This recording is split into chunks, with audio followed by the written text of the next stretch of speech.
The Lost Princess of Oz. Chapter 18. The Conference. "Now then," said the wizard, "let us talk this matter over and decide what to do when we get to Ugu's wicker castle. There can be no doubt that the shoemaker is a powerful magician, and his powers have been increased 100-fold since he secured the Great Book of Records, the magic picture, all of Glinda's recipes for sorcery, and my own black bag, which was full of tools of wizardry. The man who could rob us of those things, and the man with all their powers at his command, is one who may prove somewhat difficult to conquer. Therefore we should plan our actions well before we venture too near to his castle." "I didn't see Ozma in the magic picture," said Trot. "What do you suppose Ugu has done with her?" "Couldn't the little pink bear tell us what he did with Ozma?" asked Button-Bright. "To be sure," replied the Lavender King. "I'll ask him." So he turned the crank in the little pink bear's side and inquired, "Did Ugu the shoemaker steal Ozma of Oz?" "Yes," answered the little pink bear. "Then what did he do with her?" asked the king. "Shut her up in a dark place," answered the little pink bear.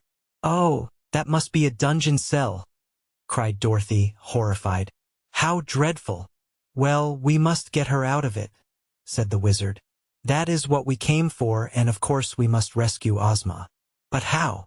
Each one looked at some other one for an answer, and all shook their heads in a grave and dismal manner. All but Scraps, who danced around them gleefully. "You're afraid," said the Patchwork Girl, "because so many things can hurt your meat bodies. Why don't you give it up and go home? How can you fight a great magician when you have nothing to fight with?" Dorothy looked at her reflectively. "Scraps," said she, "you know that Ugu couldn't hurt you a bit, whatever he did. Nor could he hurt me, 'cause I wear the Gnome King's magic belt. S'pose just we two go on together, and leave the others here to wait for us." "No, no," said the wizard positively. "That won't do at all.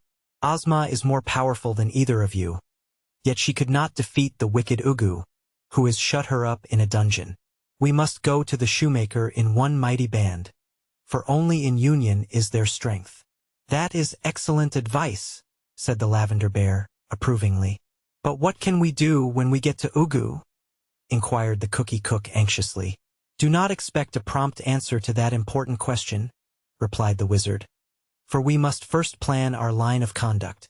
Ugu knows, of course, that we are after him, for he has seen our approach in the magic picture, and he has read of all we have done up to the present moment in the Great Book of Records. Therefore we cannot expect to take him by surprise." "Don't you suppose Ugu would listen to reason?" asked Betsy. "If we explain to him how wicked he has been, don't you think he'd let poor Ozma go? And give me back my dishpan?" added the Cookie Cook eagerly. "Yes, yes. Won't he say he's sorry and get on his knees and beg our pardon?" cried Scraps, turning a flip-flop to show her scorn of the suggestion. "When Ugu the shoemaker does that, please knock at the front door and let me know." The wizard sighed and rubbed his bald head with a puzzled air. "I'm quite sure Ugu will not be polite to us," said he. "So we must conquer this cruel magician by force, much as we dislike to be rude to anyone. But none of you has yet suggested a way to do that. Couldn't the little pink bear tell us how?" he asked, turning to the Bear King. "No, for that is something that is going to happen," replied the Lavender Bear. "He can only tell us what already has happened." Again they were grave and thoughtful, but after a time Betsy said in a hesitating voice, "Hank is a great fighter. Perhaps he could conquer the magician." The mule turned his head to look reproachfully at his old friend, the young girl. "Who can fight against magic?" he asked. "The Cowardly Lion could," said Dorothy. The lion, who was lying with his front legs spread out, his chin on his paws, raised his shaggy head. "I can fight when I'm not afraid," said he calmly. "But the mere mention of a fight sets me to trembling." "Ugu's magic couldn't hurt the sawhorse," suggested Tiny Trot. "And the sawhorse couldn't hurt the magician," declared that wooden animal. "For my part," said Toto, "I am helpless, having lost my growl." "Then," said Cake the Cookie Cook, "we must depend upon the Frogman. His marvelous wisdom will surely inform him how to conquer the wicked magician and restore to me my dishpan." All eyes were now turned questioningly upon the Frogman. Finding himself the center of observation, he swung his gold-headed cane, adjusted his big spectacles, and after swelling out his chest, sighed and said in a modest tone of voice, "Respect for truth obliges me to confess that Cake is mistaken in regard to my superior wisdom. I am not very wise, neither have I had any practical experience in conquering magicians. But let us consider this case. What is Ugu, and what is a magician? Ugu is a renegade shoemaker, and a magician is an ordinary man who, having learned how to do magical tricks, considers himself above his fellows. In this case, the shoemaker has been naughty enough to steal a lot of magical tools and things that did not belong to him, and it is more wicked to steal than to be a magician.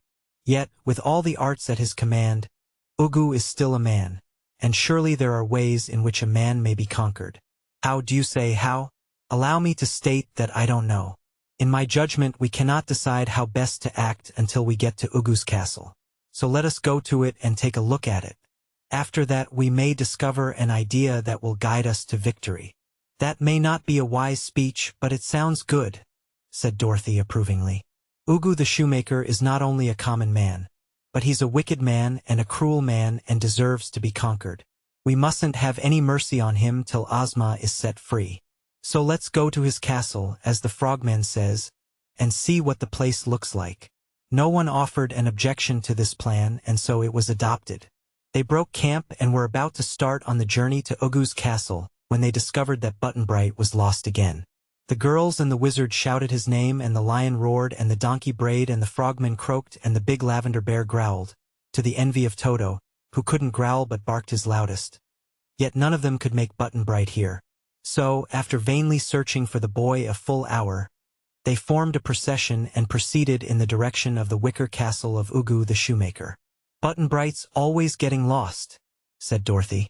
"And, if he wasn't always getting found again, I'd probably worry. He may have gone ahead of us, and he may have gone back.